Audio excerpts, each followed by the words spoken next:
Vogt, Shiny, Whatnot. Vous avez déjà peut-être entendu parler de ces applications. Ce sont des plateformes en ligne qui permettent aux utilisateurs d'enchérir en temps réel sur des produits proposés par des vendeurs. On peut y trouver des cartes, des sneakers, des vêtements vintage, des Funko Pop et bien d'autres choses. Le principe est simple, un vendeur montre en live un article et lance l'enchère. Vous avez 1 minute pour enchérir. Vous voyez les offres des autres participants en temps réel. Ce concept était d'abord assez répandu sur les groupes Facebook pour vendre des cartes à l'unité. Mais les lives Facebook n'étaient pas vraiment adaptés à cela. Alors aujourd'hui, ces applications viennent répondre à ce besoin. Alors quels sont les dangers de ces applications? Quels sont les risques? Et pourquoi j'utilise toujours Vogt? Et salut les férus de Pokémon, j'espère que vous allez bien. Cela fait 3 mois maintenant que j'ai testé l'application Vogt, donc on entend beaucoup parler de cette application dernièrement, surtout depuis que David Lafarge est devenu partenaire officiel donc de Vogt. Je vais vous raconter 3 anecdotes des erreurs que j'ai pu faire sur cette application, mais aussi du côté positif. Mais avant cela, nous sommes en avril, il fait beau, il y a du soleil, donc qui dit nouveau mois, dit nouveau concours, et il y aura 2 tripacks. Écarlate et violet à gagner ce mois-ci, donc 2 gagnants. Vous savez ce qu'il faut faire, j'ai plus à vous rappeler, hein. Abonnez-vous pour qu'on atteigne les 1000 abonnés, likez la vidéo si elle vous a plu et mettez un commentaire sur la vidéo qui aura le plus de commentaires du mois.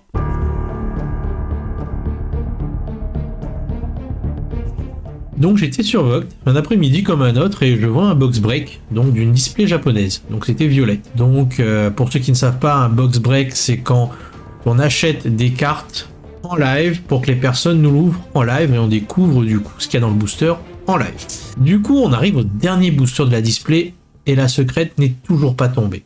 Donc il faut savoir que dans les displays japonaises, il y a forcément une secrète garantie par display. Du coup, il y a forcément une secrète dans ce dernier booster. Et alors là, les enchères commencent à s'emballer. Et j'ai envie de la gagner, cette secrète. Donc je monte l'enchère. Ça arrive jusqu'à 93 €. Donc je remporte l'enchère. 93 € le booster. Et voilà ce qui tombe. Oui. Le super bonbon en japonais. Donc j'étais vraiment dégoûté. Donc voilà, il faut savoir que lors des enchères en direct, il y a souvent une pression pour surenchérir rapidement afin de ne pas perdre l'article convoité. Donc cette pression peut conduire aux acheteurs, comme moi, à dépasser leur budget ou à faire des achats impulsifs que vous pourriez regretter plus tard. Donc voilà, un des dangers de ces applications, c'est de vous faire embarquer dans ce genre d'enchères sans aucune garantie. C'est clairement du casino pour le coup, donc faites très attention.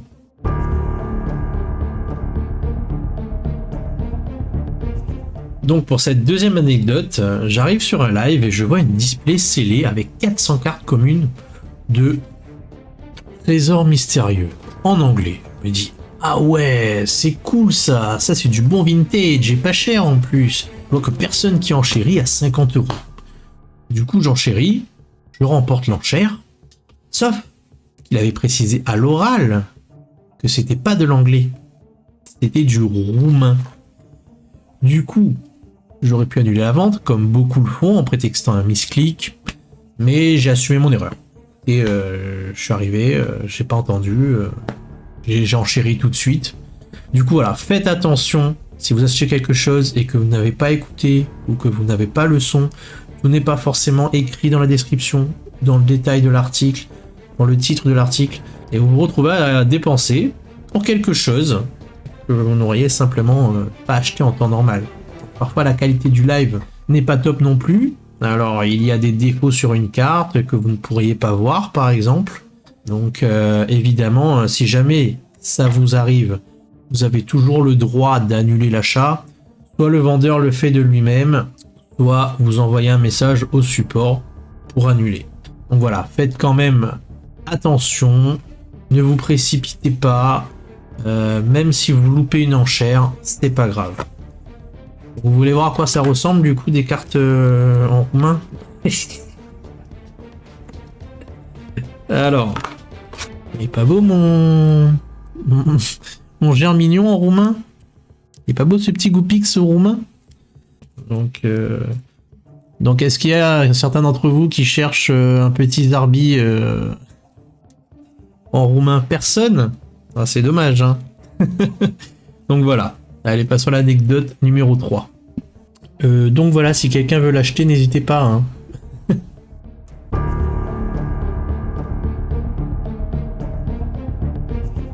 Donc voilà, pour cette troisième anecdote, j'étais sur un live et je vois ce magnifique Elector PSA 9 qui passe. Donc je regarde vite fait sa cote sur eBay, environ 600 € minimum, et je l'ai eu pour 470 €. Donc une belle affaire. Puis dans la même journée, je vois une vente de cartes en loose, en japonais. Et là, un Rayquaza VMAX alternatif, qui cote en général en loose dans les 1000-1200 €. Et je l'ai pour 570 €. Vous me direz-vous, encore une belle affaire. Mais en une journée, je viens de dépenser plus de 1000 €. Ça fait quand même un sacré trou dans mon compte bancaire, je vous cache pas. Donc la morale de cette histoire, c'est que vous allez probablement faire de très belles affaires sur Vogt. Mais attention à votre budget. Vous pouvez vite vous retrouver dans le rouge, et surtout pour des cartes Pokémon. Donc fixez-vous un budget à ne pas dépasser par mois ou par semaine. Et si la tentation est trop forte, fermez l'application et ne la réouvrez pas avant le mois suivant. Donc voilà, c'est le seul conseil que je peux vous donner, c'est faites attention à votre budget. Vous pouvez vite le dépasser. Bon, après, elle reste quand même magnifique.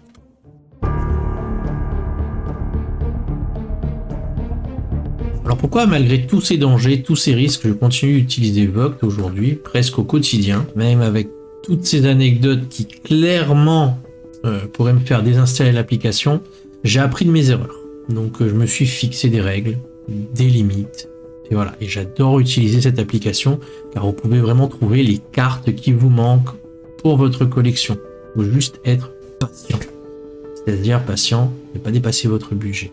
Donc je continue à l'utiliser parce que j'apprends beaucoup de choses sur cette application. Donc, ma connaissance des anciennes extensions, qui étaient nulles, elle a vachement progressé. Vous découvrez des cartes que vous n'avez jamais vues. Donc, même si le but n'est pas d'acheter, de venir mais n'est pas d'acheter, vous apprenez énormément de certains vendeurs qui n'hésitent pas à apporter un côté historique sur les extensions, sur les cartes, tout ça, à vous expliquer plein de choses. Donc vous passez des bons moments sur les lives et vous pouvez difficilement trouver ça parfois sur certains lives ou sur certaines vidéos YouTube. Donc voilà. Je pense qu'il y a certains vendeurs que vous devez absolument suivre, qui vont vous apporter cette expérience, ces histoires. Je pense à Invest Collect, Kidjir Pokémon, le Prof Chain aussi sur certains items japonais un peu rares de Pokémon. Donc voilà, le principe du live est de pouvoir partager un bon moment et de pouvoir poser vos questions aux vendeurs également. Donc voir de belles ouvertures, des display sets de base édition 1, vous voyez pas ça tous les jours. Par contre sur Vogt, on peut le voir assez facilement. J'y vais, mais je dépenserai pas 1000 € pour un booster. Dernière chose aussi, beaucoup de vendeurs font des cadeaux aux acheteurs.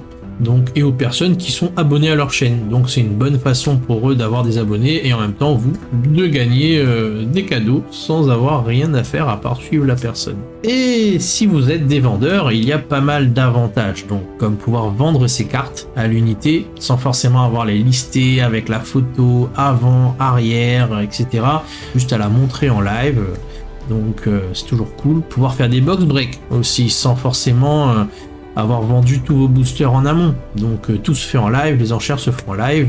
Donc personnellement, moi j'ai fait une soirée box break Zénith Suprême pour tester l'application. Et par exemple, j'ai pu vendre 750 € de coffret. Donc, et j'avais une moyenne de 10 viewers. Donc voilà, il y a de la place pour tout le monde sur cette application. Et du coup, j'ai pu faire de belles rencontres sur Vogt. J'ai trouvé des collectionneurs qui habitent pas loin de chez moi, donc que j'ai pu rencontrer en vrai. Donc il y a beaucoup de passionnés, beaucoup de collectionneurs, et c'est une source de connaissances infinie. Donc il y aura souvent du monde pour répondre à vos questions. Voilà, pour conclure, comme toute chose, il y a du bon, il y a du mauvais, il y a à boire et il y a à manger. Merci à celui qui m'a appris cette expression dans les commentaires. Donc je voulais surtout que vous ne fassiez pas les erreurs que j'ai pu faire et donc vous avertir des risques, mais aussi vous parler des atouts de ces applications d'enchères en live. Donc voilà, j'ai pas de partenariat avec Vogt, j'ai rien à y gagner à part un lien de parrainage. Donc, mais pourquoi Vogt et pas une autre application? Bon, bah ça pourrait faire une autre vidéo, hein, du coup. Mais bon, voilà. Donc voilà, si vous voulez vous inscrire sur Vogt, vous avez mon lien de parrainage, hein, c'est tout ce que j'ai. Donc vous avez une réduction, hein, premier achat, toujours bon à prendre. Voilà, comme d'habitude, si la vidéo vous a plu, un petit like, ça me soutient énormément. N'hésitez pas à mettre vos avis donc sur ces applications en commentaire. Vous savez que je réponds toujours aux commentaires. Et maintenant, passons aux résultats du concours de mars. Donc voilà, la vidéo qui a généré le plus de commentaires en mars était celle-ci, donc le guide complet 2023. Comment envoyer ses cartes chez PSA, donc avec 59 commentaires. Donc nous allons faire le tirage au sort. Comme d'habitude, un gagnant, un supplément. On exclut les doublons, oui, effectivement. Et puis, donc voilà, je vous montre les personnes qui participent. Et c'est parti pour le gagnant. Et c'est Siramor, notre ami Siramor qui gagne du coup de... C'était quoi déjà? C'était le coffret Mimikyu X. Donc Siramor qui remporte le coffret Mimikyu X. Donc n'hésite pas à m'envoyer un mail au mail que tu verras affiché à l'écran et je t'expliquerai comment récupérer ton cadeau. Allez, ciao ciao ciao ciao.